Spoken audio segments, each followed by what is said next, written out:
You did such a good job. Well, all right. Okay. Again, I'm going to stick with my theme because this is the theme that I think most taxpayers realize is the problem with the school district. I don't think anybody's complaining about the teachers. People aren't complaining about the students. They're complaining about financial mismanagement at the top. Just a summary of what the school district is going through right now. Okay, they talked about cutting teaching positions, laying off, not rehiring. First it was 40. Then I was corrected in the debate, it was only 38. Well, now at the State of the School District meeting, we found out it's actually going to be 36 teaching positions that are being eliminated. Okay, they point out, well, we're not laying people off, or not many people, most of these people are retiring and so forth, like as if that makes it okay. It doesn't make it okay, because there's that many more students that have to go in the other classes, and it's a bigger burden on the other teachers. So it is a problem. It is a problem, and it's due to the lack of funding, due to the money mismanagement at the top. The other things that are affecting the teachers and performing their jobs, they're cutting their supplement pay. These are the people that are going after work and they're going out and they're coaching baseball, basketball, and so forth. And now they're being told they're going to get paid half as much. Well, they weren't getting paid anything before. Before they were probably making a few dollars an hour at best, and they were doing it simply because they love doing it. Usually because they love the sport is what it boils down to. They love working with the kids. But this cut supplement pay, it's just sort of like adding insult to injury. And again, back to money mismanagement. Same thing with outsourcing of the maintenance. These were people in our community who had worked in our school districts for years and years. They had careers here, and they were known by many of the students. And all of a sudden, we have to save some money, so we draw a line through their names, like they're not important, like they're not people, like they're not supporters of families, and we hire out some contractor who comes in and does it at a lower price. Well, they're doing it at a lower price because they're paying their lower wages, and they're not giving their employees any benefit. And with today's unemployment situation, people are happy to get any job because any job is better than no job. Okay, but the main thing I want to talk about is this giveaway of Glen Archer School. Okay, we need to stop the giveaway of Glen Archer School. The City of Key West has acknowledged that it's a $6 million asset.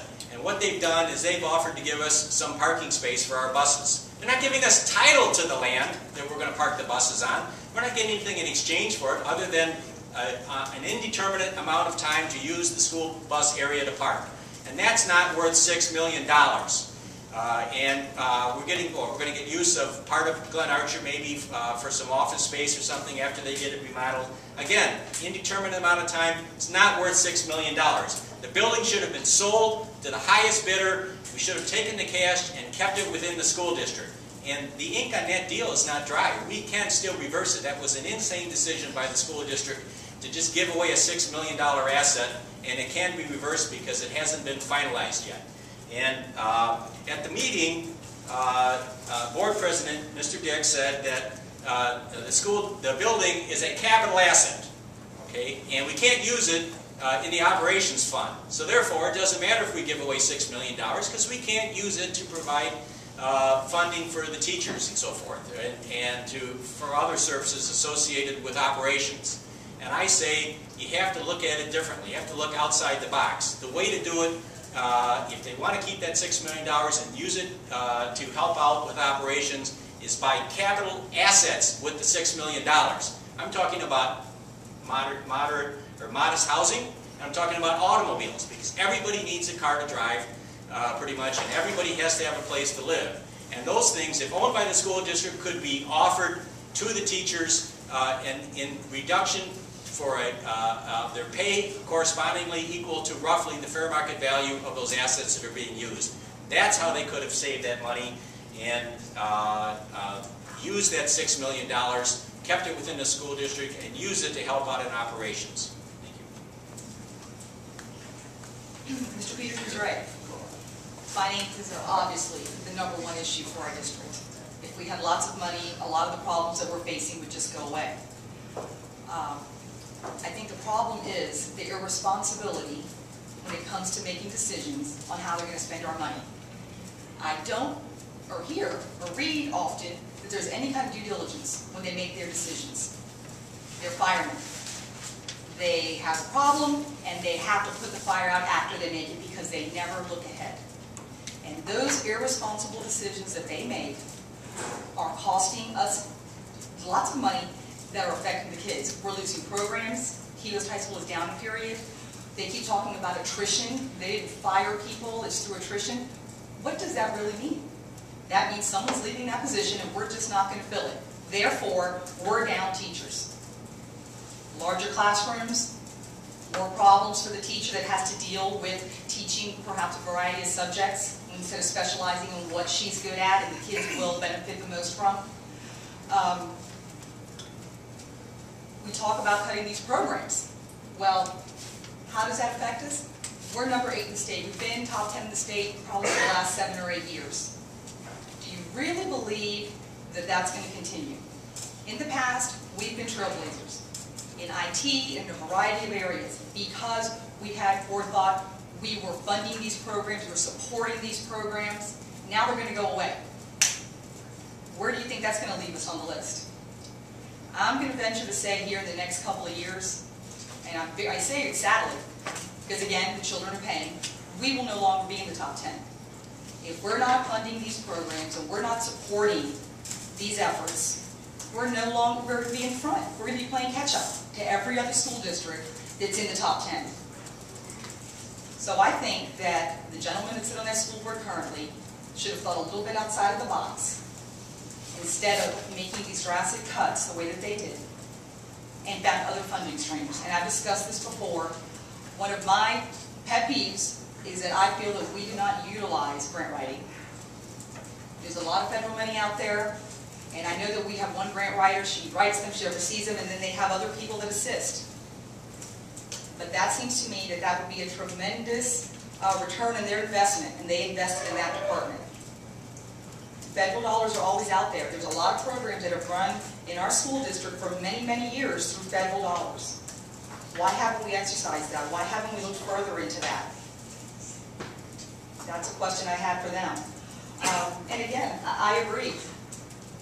The sale of literature, which is still not done, is a concern of mine. I have a background in real estate. I've been pretty fortunate with real estate. I would never give away an asset. Who does that? I don't know anyone who does that. Can we work together with the city? I don't see why not. They need space. We need space. We've been talking about we have nowhere to put some of our kids in that ACE program. But we're going to give away an entire building. I think that perhaps the deal with the school buses is maybe they're looking ahead. Perhaps, eliminating Trumbo. So where are those people going to go? And we're going to give away Glen Archer. I think that some thought has to be put into the decisions they make, long-term thought, and see how it's going to affect us. You can't just give away, sell off. Selling off is great. It's an immediate reward. But how does that help us in the long term? And this is one of the things that I find consistently wrong down there is there's no vision. There's no thought process. It's just a constant reaction to what's happening in the moment. And that is not a responsible way to spend people's money. It's not even your money to lose. That's what I don't understand. Anyway, that to me is one of the greatest concerns. It is the top concern with the school district is money. If there were lots of money, everything would be terrific as it was in the past when we had a huge fund balance. But I think that now when times are hard is when you find out who's truly a leader. We have members on that board that have been there an awfully long time. That was the time to exercise your experience. It's easy to be in charge when everything's wonderful. You find out who's a leader when times are hard. And people generally pull together if there's someone top leading the way. And that's what we're missing there is true leadership. Thank you. People here have talked about the very symptoms of a given problem. The problem is planning. When times were good, the school district had no trouble spending every penny they've got. When times are bad, they had to live within their income. This was a real shock to them. Suddenly they found out they were fat. They had extra people, primarily on the administration side. You'll hear great statistics about Now they've cut administrators, etc. No one ever asked the question, where did all those administrators come from? Now, when property stabilizes a little bit, and maybe even improves in value, are any of you going to be richer? Will you have more money in your pocket? No, you won't have any more money in your pocket. But you will have a bigger tax bill, especially with the administration, the board that we have currently. They love to spend money. They don't like to do planning. That's the bad part. They don't want to sit there and say, what if property values don't rebound as fast as we want them to? What if we have to continue to live within the budget we have? What decisions do we need to make for the long term? How are we going to plan this on the 1, 3, and 5-year scale as a minimum? This overcomes some of the problems also changing out superintendents. If you've got a plan, then the superintendent comes in and he's got a guideline as to where you're heading. It tells the administrator that irrespective of who's running the show at the top, there is a plan and they're heading in a given direction. Now this plan is not going to be developed by the school board. Don't get me wrong. There's no way the school board can develop the plan. Well, they could. It's called a cram down. I developed the plan, you guys accept it whether you like it or not. That's a typical cram down. But if we're going to really develop a 1, 3, and 5-year plan, financial and otherwise, we're going to have to bring all the stakeholders to the table. We're going to have to bring business to the table and say, what do you want out of our students when they enter the workforce? We're going to have to turn to the teachers and say, what impediments are in your way to keep you from educating our students? Is it policies, procedures, money? What are the impediments? We're going to have to look at the administrators and say, what would make your life easier? And you have to get them all aboard in developing this plan. You can't do it as a cram down. Thank you. I'd like to pick up on one thing that Mark said, and that's supplements. When it comes my turn, I'll talk in more detail my thoughts on finances, but I'd like to talk to you for just a minute about this thing called supplements. The Monroe County School District spends $800,000 a year on supplements. Now, for most of us, when we think supplements, I assume we think, I know I did, coaches, cheerleading, band, you know, the after-school extracurricular activities. And I don't think anybody objects or certainly begrudges the nominal sums that most of these people receive for the time they put in. But you really need to look at the list of supplements. And I happen to have a copy. If you'd like to see it, I'll make it available to you. I'm not sure that it's available directly from the school district. Stuart, do you know, is it online, the list of supplements? It is. It is, okay. It's online for you to look at. We start looking through that, and you're going to see Coach so-and-so and Bandmaster so-and-so, but you're also going to see a whole lot of other people whose names you're not going to recognize. One of the reasons you're not going to recognize them because they're getting supplements for all kinds of odd things. For example, the Assistant Director of Finance gets $2,400 a year, I think it is, for having a CPA license in the state of Maryland. Now, if there's anybody in the room who can explain to me why she gets $2,some-hundred a year for having a CPA license in the state of Maryland, I'd appreciate you explaining it to me. I can't figure it out. We paid this person over $20,000 for that. We have secretaries who make in the neighborhood of $50,000 a year, who also get supplements from anywhere from $1,000 to $3,000. When I asked, what do they do for these supplements, nobody could answer my question. And I was promised, when I was on the Audit and Finance Committee by the then Internal Auditor, now Chief of Staff, that we were going to go through this whole supplement list and weed out these things that don't make good sense to anybody. And what happened instead, I go to a school board meeting in Coral Shores and I find out the band director got his supplement yanked. But they didn't yank the $2,500 that's going to the CPA in Maryland. I can't figure it out. These are examples of the kind of mismanagement that takes place every day. And it's going to take a school board the demands of the administration, that they, produce product, explain to them. One last thing I would say in that regard, being on the school board is not a twice monthly for 2 or 3 hour job. If you really care about that job, and you get $27,000 a year, it's not exactly chump change, you've got to spend a lot more time probing and digging and understanding what is going on in the totality of this district. I can tell you, when I started looking at that supplement list, my eyes got bigger and bigger and bigger. Take a look at the salary list sometime. I asked Mark Howell from Solaris Hill one time if he would publish the list. It's eye-opening. It's not just the $100,000 administrators. You'd be amazed how many people make $60,000 a year in this school district. It's incredible. And if you look at the survey, for example, that the Key West Chamber of Commerce does for pay parity across the board, when you work for the school district, whatever you do, you get paid one hell of a lot more than anybody else in town gets. But look at that supplement list I asked you.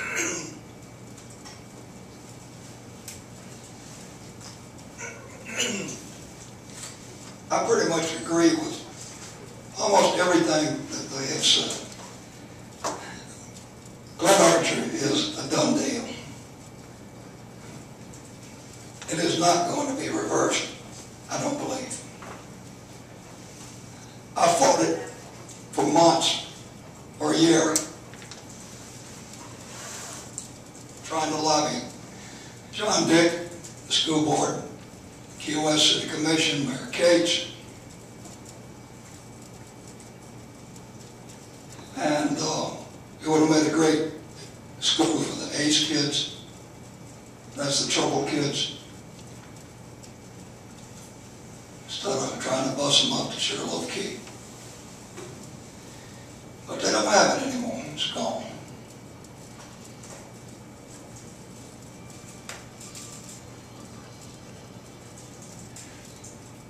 When the school board interviewed Dr. Shine, they asked him what he would do to increase the school revenues. And he looked at them like they'd lost their minds. He said, that's not the superintendent's job to increase school revenues. That's the school board's job. And he was right. Months ago, after the .5 referendum passed, it just continued collecting $500,000 for operations instead of it reverting back to the capital fund. I started lobbying the school board to put a tax increase on the ballot. I said, you need it. And they looked at me like I'd lost my mind. John Dick said, I can't do that. It would upset the county commission. They're going to put a tax increase on the ballot this year.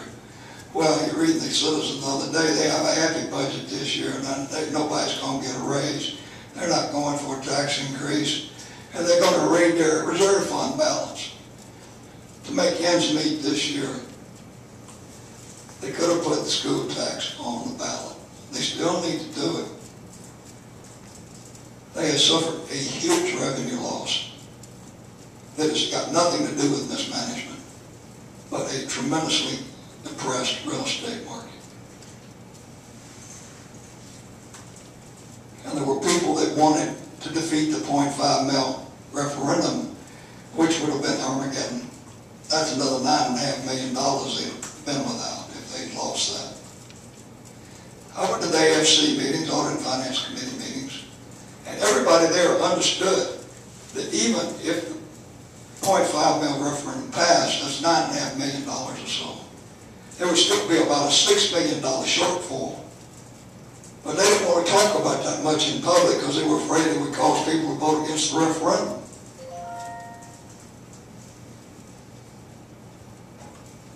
And I fought like hell against everybody that tried to defeat that referendum. I beat them up on my websites. GoodMorningFloridaKeys.com.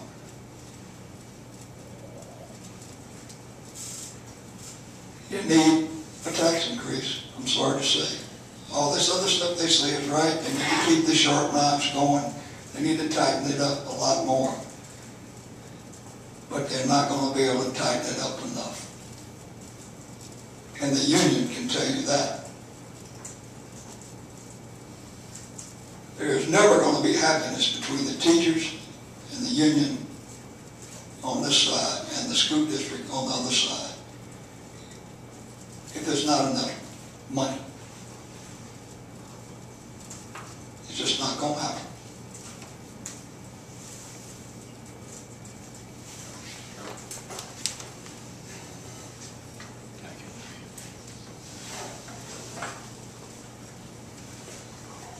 I am going to be brief. I think my colleagues here have touched on everything. I want to disagree with a couple of the points that they made. The first point, I think it's very important. I think when Dr. Jara leaves town, he should leave a thank you note to all the school district employees. I think the school district and the sitting board, since they rubber stamped most of his financial moves, owe a great deal of thanks to all the employees. All the financial shortcomings were fixed on the backs of the employees of Monroe County School System. That's the first point I wanted to make. The second point I wanted to make, if my memory holds true, there are other options for Glen Archer School. Many municipal entities retain title to the building.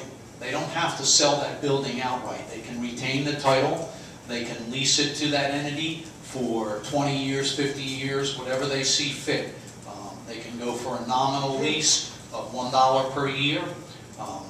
And the problem, I thought long and hard when that was in the newspaper, my problem with not selling that building is based on the fact that I'm assuming when, that's the first building I ever worked in Monroe County.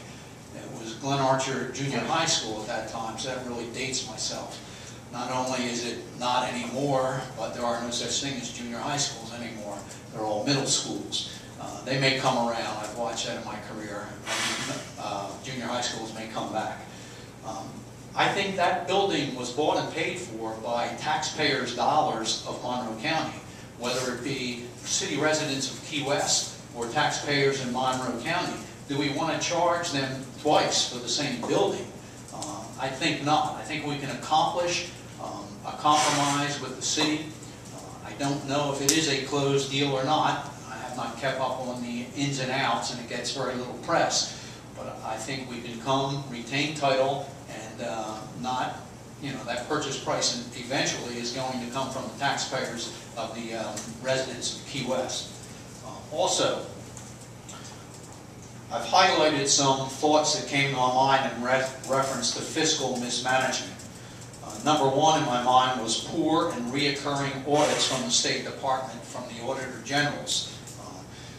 It's difficult for me to fathom how you can have the same audit exceptions. You've made the same mistakes 2 and 3 years in a row.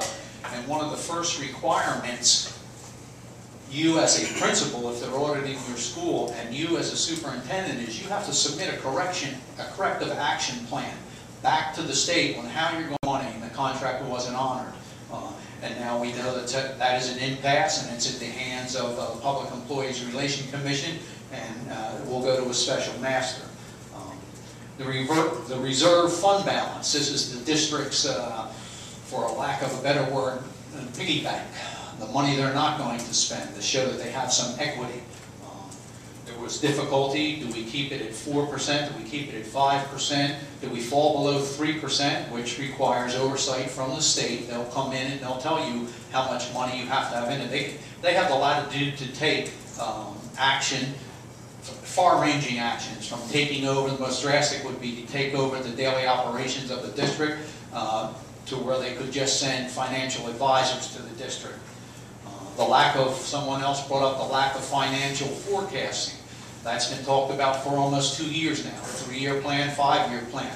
Let's come up with a plan that shows what revenue we expect from the local ad valorem tax, what money should we expect from the state of Florida, and what dollars do we get from the federal government. What are our funding sources? How much money are we going to collect? and let's draw that out, and let's invite all the stakeholders into that committee.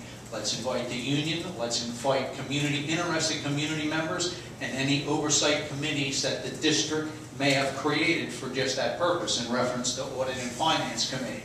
Let's give them real power. Let's see if they can come up with a plan. Someone also mentioned the district being an $80 million business. That's true. Not one mind can come to the best conclusions.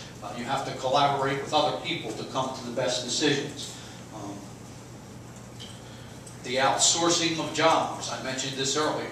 Another failure, I think, when their fiscal planning. I don't think they've saved much money, and they've hurt the community. A big bugaboo of mine was what I classify as hidden expenditures. The first one was the FEMA payment that no one knew they had. How much money was it? Who did they have to pay back? At first they thought they had to dip into the reserve fund, only to find out there was enough money, I won't use the word slush fund, but there was some money hiding in the budget, and they utilized that money. Through a lack of planning, they didn't know that they even had the money to pay back FEMA. And the last thing I'd like to wrap up is the cost of litigation in Monroe County School District. It accelerates every year, and evidence in the story that was in the newspaper this morning.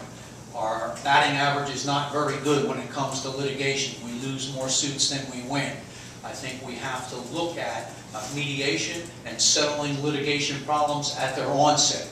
We have some litigation cases right now that are in their third and fourth year, and they're still no closer to settlement.